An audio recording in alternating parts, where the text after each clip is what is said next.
I've never considered you an ally, not even for a second. Not you, not Kushida, not Hirata. People are nothing but tools to me, all of them. I don't care what I have to do to win. I don't care what I have to sacrifice. In this world, winning is everything. And in the end, I'm going to win. That's all that matters. Well, I think you already know what to do. Don't do it for Sudo, or Kushida, or for any of our classmates. Push all those thoughts out of your mind. They don't serve you. Thinking that way will only convolute things and make the choice more difficult. You should trust your instincts, and testify for your sake alone. That's motivation enough. American anthropologist Edward Hall divided the concept of personal space into 4 general zones. He named one of these the intimate space zone, with the close phase contained therein. The latter is near enough for someone to hug them. Many resist letting others into this zone. However, some people seem to enter into everyone's close phase easily. If I may, I'd like to pose an interesting question. Are all human beings truly equal? These days, everywhere you go, there's talk about the fight for equality. As a wise man once said, heaven does not create one person above or below another. People like to throw his words around. But that's not the whole quote. He goes on to say that while we are all equal at birth, pretty soon things begin to change. Academic effort is what sets some people apart to rise above the others. At any rate, humans change over time based on their actions. Truth be told, at the end of the day, equality is just a fantasy. And most of us go through life denying the fact that we live in a meritocracy. It's hard to confess your feelings. It makes you so open and vulnerable. You spend every day in agony, but you still can't do it. That's a painful place to be. The words "I love you" stick in your throat, and no matter how hard you try, you can't force them out. She was brave, so she deserves an honest answer. Do you think you can give her that much at least? But it's also not my place to get involved. I don't like to draw attention to myself unnecessarily.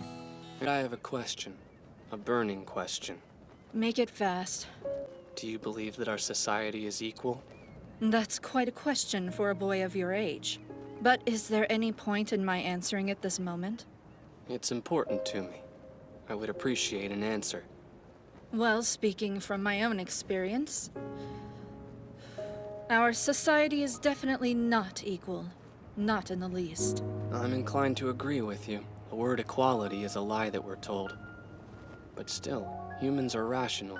We didn't become social beings for no reason. What I'm saying is, for rules to be effective, they have to at least appear to apply equally to everybody.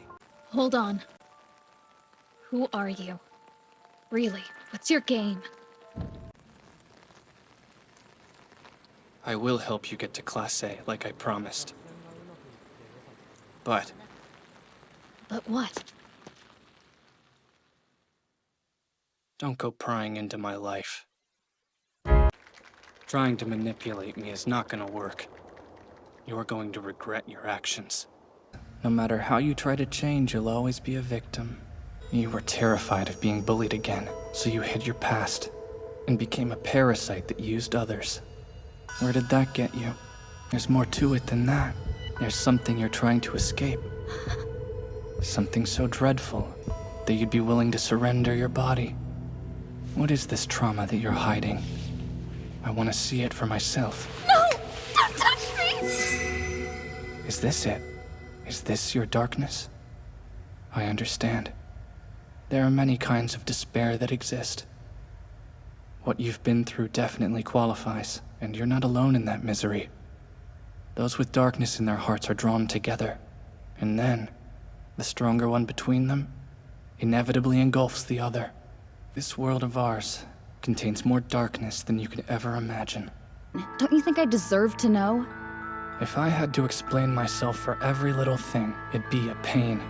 Anyway, I have secrets I'd like to keep. It's a shortcoming.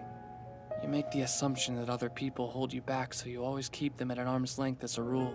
In the 1960s, a Swiss zoologist named Adolf Portman proposed the theory that all humans were born premature. Naturally, a newborn can't walk on its own. It has to learn by trying and failing. But that same underdeveloped nature doubles as the capacity for infinite potential. So she used the truth. It's certainly effective, but it's a double-edged sword. I gave you the chance to back off. But go ahead and throw everything you have at me. I'm more than happy to entertain you. Anytime, anywhere. Kept talking about how you gave us the ultimate education. So naturally, I took an interest in the worldly society that you rejected, to see it for myself. There is no greater path than the one I had laid out before you. Surely you can appreciate that by now. Sorry to disappoint you, but I'll choose my own path. Have you figured it out yet? A situation where violence is the only way to resolve it. That's what I've wanted from the beginning. If I'm being completely honest with you, I've been trying to experience this fear you keep talking about. Unfortunately, I haven't felt it. I don't have any idea what you're talking about. Why would a mundane task like this make me feel anything? There's no emotion for me to show you. It's not on you. I've never been the type to smile much. But it's not that I can't smile. You just haven't given me a reason to. I'd rather not waste the energy. Even now. I suppose I'm still stuck in that place. I wonder, will I ever see those around me as more than just pawns? Will the relationships I've made so far ever be more than that?